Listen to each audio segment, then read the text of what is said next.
नमस्ते दोस्तों, कैसे हो आप सब। उम्मीद करती हूँ बहुत ही अच्छे होंगे। ये बताने के लिए कमेंट बॉक्स में जय हरि विष्णु लिखना बिल्कुल ना भूलिएगा।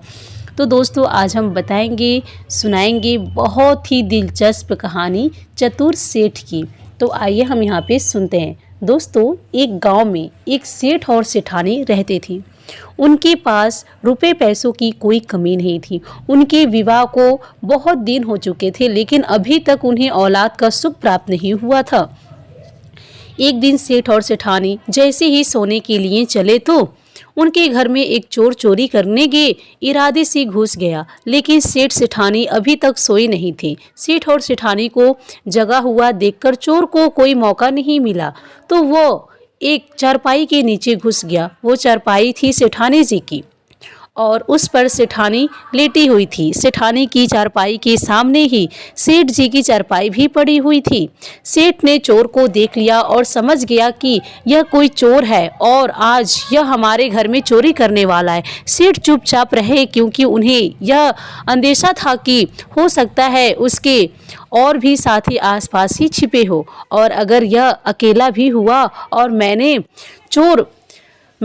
चोर को देख लिया है और शोर मचाया या फिर इसे पकड़ने की कोशिश की, तो हो सकता है कि इसके पास कोई हथियार हो जिससे यह मुझे नुकसान पहुंचा दे।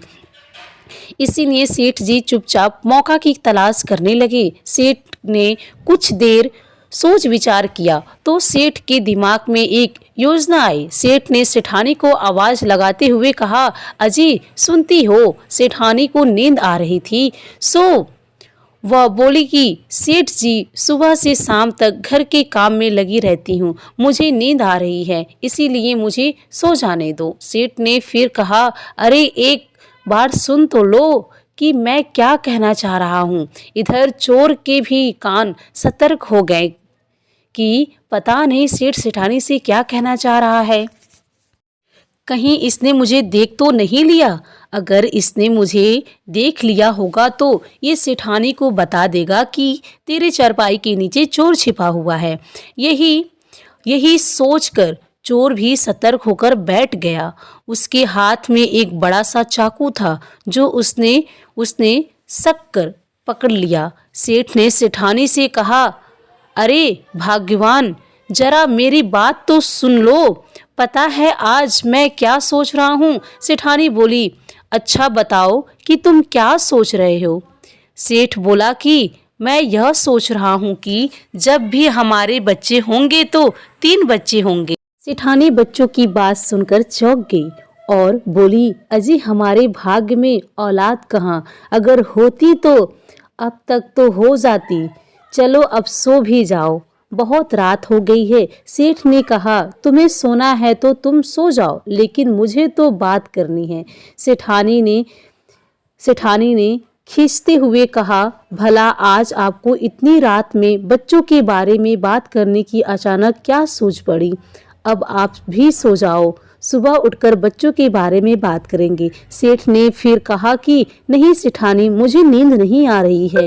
अच्छा एक बात तो बताओ, तुझे लड़की चाहिए या लड़का? सेठानी बोली कि मुझे लड़की भी चाहिए और लड़का भी चाहिए। सेठ ने कहा, लेकिन भाग्यवान, मुझे तो 3 लड़के ही चाहिए, और देख लेना हमारे घर में जब भी बच्चे होंगे तो लड़के ही लड़के। सेठानी बोली, अरे अब तक तो भगवान ने औलाद दी नहीं, क्या पता आगे भी हमें औलाद मिले या ना मिले, और पता नहीं कब मिले। तभी सेठ बोला, मेरा मन कहता है कि एक दिन हमारे घर में ज़रूर 3 बेटे पैदा होंगे, और पता है मैं उनके नाम क्या क्या रखूँगा। मैंने तो उनके नाम भी सोच लिया है। सेठानी को बहुत ज़ोर से नींद आ रही थी, सो वह सोचने लगी कि ये कौन कौन सी बातें, कैसी कैसी बातें कर रहे हैं। चीखते हुए बोली, अरे अब बस भी करो, सो जाओ, बच्चों के बारे में सुबह बात कर लेना। पता नहीं तुम्हें आज क्या हो गया है, रोज़ तो शाम को ही खर्राटे भरने लग जाते हो, और आज देखो कैसी ऊटपटांग बातें कर रहे हो। इतना कहकर सेठानी तो करवट बदल लेती है, लेट गई पर सेठ फिर भी बोलता रहा कि देख सेठानी, मुझे तो आज तुमसे बच्चों के बारे में बात करनी ही है, चाहे तू सो जा या जाग, पर मैं बोलूंगा। इधर चोर भी चारपाई के नीचे लेटा लेटा सोच रहा था कि यह सेठ का बच्चा कब सोएगा। चारपाई के नीचे पड़े पड़े मेरी कमर भी जकड़ गई है। यह सोच रहा था कि ये लोग कब सो जाएंगे। ये सो जाएं तो मैं अपना काम करके यहाँ से चला जाऊं, चलता बनूं। पर सेठ है कि जो सोने का नाम ही नहीं ले रहा है। चोर को सेठ पर बहुत गुस्सा आ रहा था। थोड़ी देर चुप रहने के बाद सेठ ने फिर से बोलना शुरू कर दिया कि पता है सेठानी, मैं अपने तीनों बेटों को क्या क्या नाम रखूंगा। सेठानी थोड़ी नींद में थी पर फिर भी बोली, अच्छा बताओ क्या नाम रखोगे। सेठ बोला कि मैं एक बेटे का नाम रखूंगा शेरा, और दूसरे का नाम रखूंगा कालू, और तीसरे का नाम रखूंगा चोर। चोर का नाम सुनते ही सेठानी के तो जैसे कान ही खड़े हो गए। वो सेठ की तरफ करवट बदलकर बोली, छी, ये भी कोई नाम है। भला कौन अपने बच्चों के नाम चोर रखता है। पर सेठ बोला कि देख सेठानी, वो मेरे बच्चे होंगे और मेरी मर्जी की मैं अपने बच्चों के क्या नाम रखूं। और वैसे भी चोर नाम में क्या बुराई है। क्या चोर किसी माँ के बेटे नहीं होते। अब चोर भी पड़ा पड़ा सोच रहा था कि यह कैसा सेठ है, कोई अपने बच्चों का नाम चोर कैसे रख सकता है। चोर की भी समझ में नहीं आ रहा था कि सेठ कैसी कैसी बातें कर रहा है।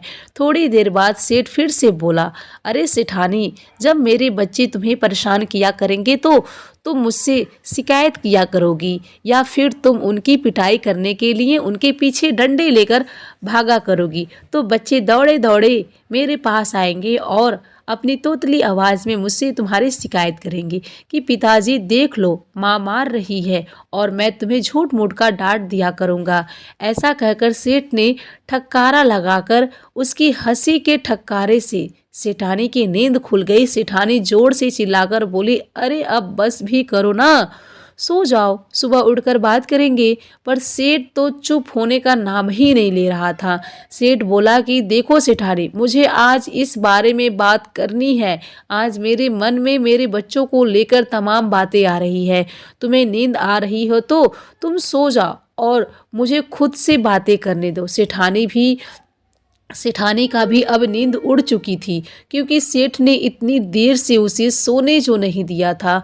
अब सेठानी भी बच्चों की बातें सुनकर थोड़ी भावुक हो गई और बोली, अच्छा सेठ जी, बताओ क्या कहना चाहते हो। सेठ ने कहा, पता है सेठानी, जब मेरे बच्चे थोड़े से बड़े होंगे और बाहर खेलने जाया करेंगे, शाम को मैं जब घर आया करूँगा और बच्चों को नहीं देखूँगा, उनसे पूछूंगा, अरे भाग्यवान, हमारे बच्चे कहाँ हैं। तो तुम मुझसे कहोगी कि बाहर खेलने गए हैं, बड़ी देर हो गई वापस नहीं आए। तो पता है मैं दरवाजे के सामने खड़े होकर अपने तीनों बच्चों को कैसे आवाज़ लगाया करूँगा। अब सेठानी दिलचस्प लेती हुई बोली, अच्छा बताओ कैसे आवाज़ लगाया करोगे।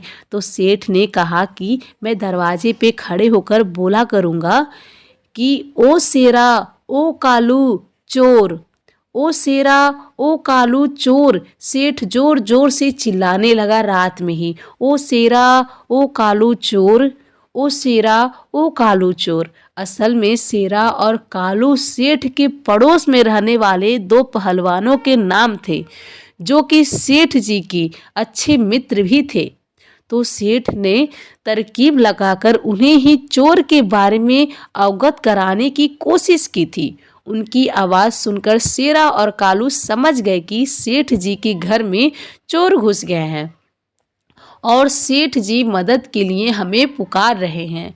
सो शेरा और कालू ने देर ना करते हुए 2-4 मित्रों को अपने साथ और ले लिया और सेठ जी के घर जा पहुँचे। दरवाजे पर पहुँचते ही उन्होंने दरवाज़ा खटखटाना शुरू कर दिया। दरवाज़ा खटखटाने की आवाज़ सुनते ही सेठ लपक कर चारपाई से उतरे और दरवाज़ा खोल दिया। कालू और शेरा को हाथ से इशारा करते हुए सेठ जी बोला कि सेठानी की चारपाई के नीचे चोर घुसा हुआ है, जरा ध्यान से वो चोर सेठानी को नुकसान न पहुंचा दे। वो चोर जब तक कुछ समझ पाता तब तक कालू और शेरा ने उसकी गर्दन पकड़ ली और चारपाई के नीचे से खींच लिया और 3-4 लठ उसके कस के लगाए तो जोर से हाथ जोड़ने लगा।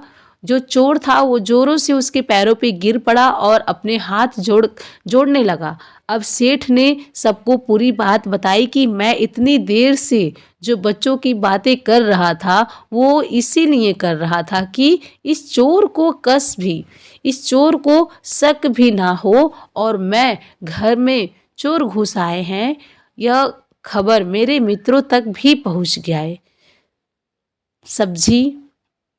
समझी सेठानी जी, इसीलिए मैंने यह सब कहानियाँ बताई थी। ये सब कहानियाँ बनाई। अब सेठानी साथ साथ चोर भी यह बात सुनकर हैरान था कि सेठ जी ने मुझे पकड़वाने के लिए क्या तरकीब लगाई। सभी लोग भी ठहाका मारकर हंसने लगे और सेठ की कलंकमदी की प्रशंसा करने लगे और चोर को ले जाकर नगर के कोतवाल को सौंप दिया। तो दोस्तों, कहानी का सार यही है, मुश्किल समय में हमें सूझबूझ और बुद्धिमानी से काम करना चाहिए। वीडियो पसंद आए तो वीडियो को एक लाइक ज़रूर कीजिएगा। फिर मिलेंगे नेक्स्ट कहानी के साथ। तब तक के लिए आप सभी का बहुत बहुत धन्यवाद।